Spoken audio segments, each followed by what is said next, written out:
Welcome back to the Real News Network. I'm Paul Jay in Washington with Bob McChesney and John Nichols, co-founders of Free Press and author of the book, The Death and Life of American Journalism. Thanks for joining us again. Our pleasure. All right, so in the first segment of the interview, we talked about the broken economic model and the broken content model, too. So start talking about your solutions. Well, again, the place to look is what did the United States do in our own history before the advertising model emerged and gave us that temporary period in which we thought the market would solve the problem. And what we discovered in our research, and what the book chronicles in great detail, is that there's really two great traditions of freedom of the press in the United States. One tradition we all know, that is the government shouldn't censor content, it shouldn't register journalists, it shouldn't prevent anyone from doing journalism who wants to. We all agree with that. That's absolutely a core principle of any freedom of the press notion that we want to have.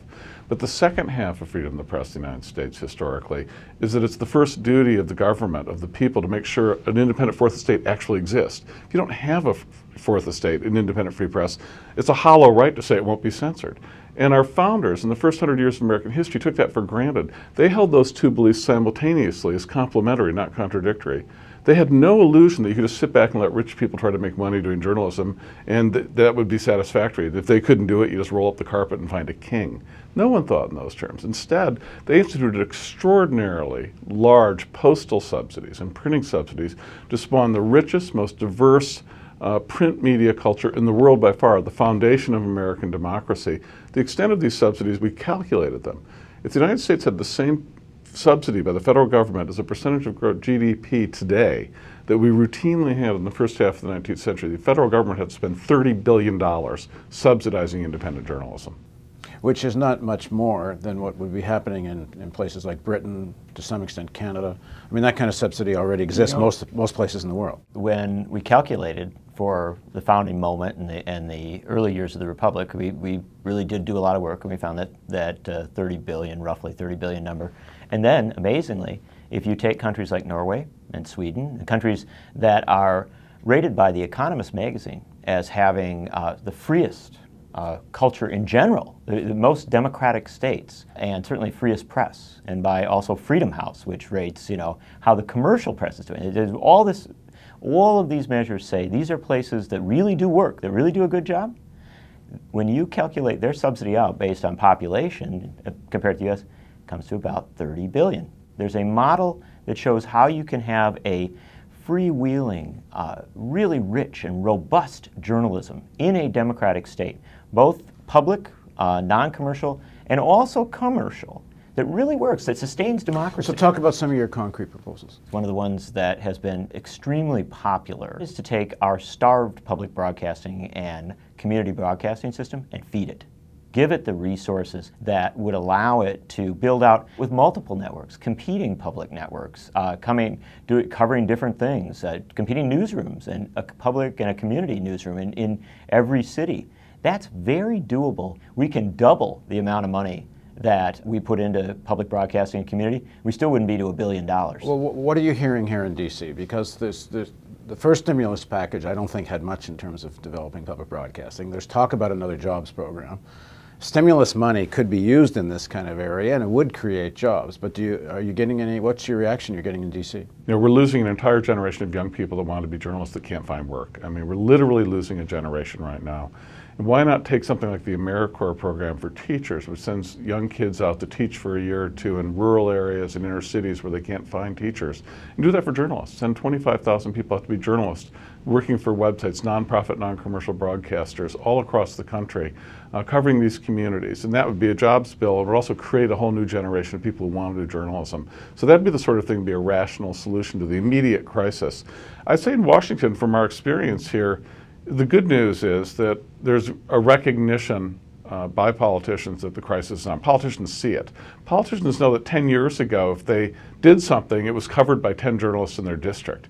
Now they have to call up and beg if they can find a journalist. It's called big cover me. There's they understand that this is a problem. There is no coverage. Now, unscrupulous ones benefit by it and enjoy it, and they substitute sort of people yelling at each other for journalism. But the other ones understand this is a real issue if you're trying to build something and do something in terms of public service. And already the Federal Trade Commission and the Federal Communications Commission have each launched studies and inquiries into what to do about the collapse of journalism, understand what policy measures can be taken. So we're at the early stages, but I think we will see action within the next year or two. So one of your proposals is about a citizen journalism voucher. Tell us what that's about. It's developed out of ideas of Dean Baker, the great economist, and a lot of other folks who've been looking at this in different ways and saying, how do we get citizens in a position of sustaining journalism and demanding the journalism that they want, giving them some resources to move around. So what we say is that every citizen of the United States ought to have a news voucher. It's funded with public broadcasting. You get it at the start of the year. You can assign $200 to whatever public or non-commercial media that you think would provide you with the journalism that you want. There's some basic standards to avoid fraud, but not a lot of rigidity on it. You want to sustain journalism in your neighborhood, and you're just not being covered. Maybe you live in an inner city that has been abandoned by the traditional daily paper because it ran to the suburbs to cover things that the rich people want to have covered. You want some journalism in your community. So you go to your, maybe your union. You get folks together and you say, hey, let's pool our vouchers and give them to some entity that's not for profit, community-based here to cover us. If you take all your proposals, what do they cost? Because it's all really fundamentally about subsidy, which has to come from somewhere. The last proposal, the Citizens News Voucher, which is really sort of the visionary future one. And that one, I mean, to put it in correct context, the principle behind that is a massive subsidy that's a public subsidy, but the government has no control over who gets the money. Individuals make the decision directly. And it's also a subsidy that rather than fighting the internet and the digital world and trying to put a barbed wire everywhere and passwords and payments, says everything that's produced, we pay people in advance, and everything that's produced goes into the public domain. It's available for free to everyone in the world. So it's a massive subsidy that increases bounty of I think material. in your proposal that to be eligible for the subsidy, you have to be nonprofit. In our view, that should be and nonprofit. Number two, you shouldn't take advertising. Should take advertising. The reason for that is we don't want to bail out the people that drove journalism off the cliff. We don't want to say to the people who did a lousy job, oh, here's a whole bunch of taxpayer dollars. The American people won't stand for that.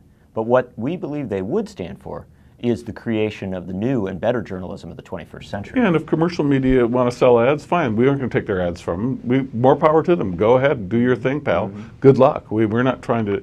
One of the ironies, or one of the interesting developments research-wise, is those countries with the greatest amount of subsidy of journalism and public media in the world also have the healthiest and most vibrant commercial news media. So we don't see that as, this isn't like we're fighting them. We're wishing them luck, but we're not waiting for them. We can't.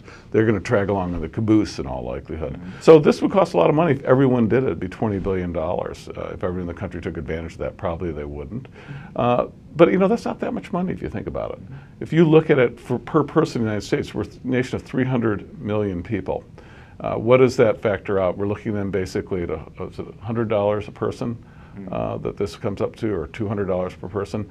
The cost of actually having newsrooms in your community covering it. So you're actually covering government, so you know what's going on.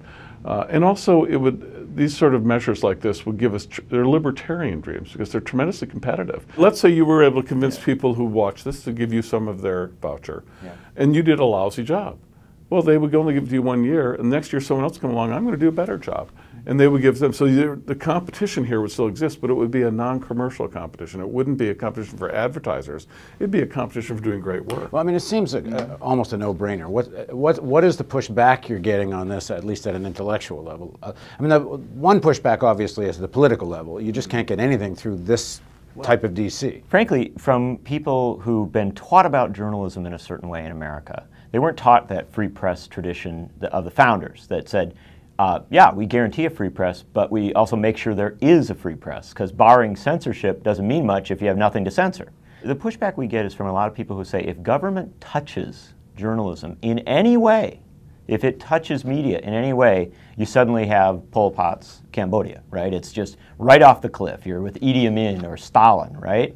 And what we really try to emphasize to these folks who say that is, no, those are not the logical comparisons. Let's compare ourselves to democratic states with, very developed modern culture and functional places where maybe Americans might even feel comfortable, like Norway or Germany or England or Canada. And when you get it to that point, that argument starts to crumble. The bigger problem at the end of the day is a huge sense in this country that nothing is possible, that we've reached a point where restoring and strengthening our infrastructure of democracy is just an impossibility because the special interests control everything. And what we keep saying to people as we go across this country is, this is the place to begin the fight, to begin the fight to really do what Tom Paine said we had it in our power to do, and that is to begin the world over again. For less money than you'd spend in 10 weeks in Iraq, less than 2% of the initial bank bailout, we can give you a journalism that makes sure that you will never have another Iraq or another bank bailout. You can have a democracy where you are the governor, you are in charge, because you have the information to make the decisions. It's called The Death and Life of American Journalism. You can get it on your bookshelves, and you can also buy it through the store of the Real News Network. Thanks for joining us. Our great pleasure, Paul. Thank you for joining us on the Real News Network.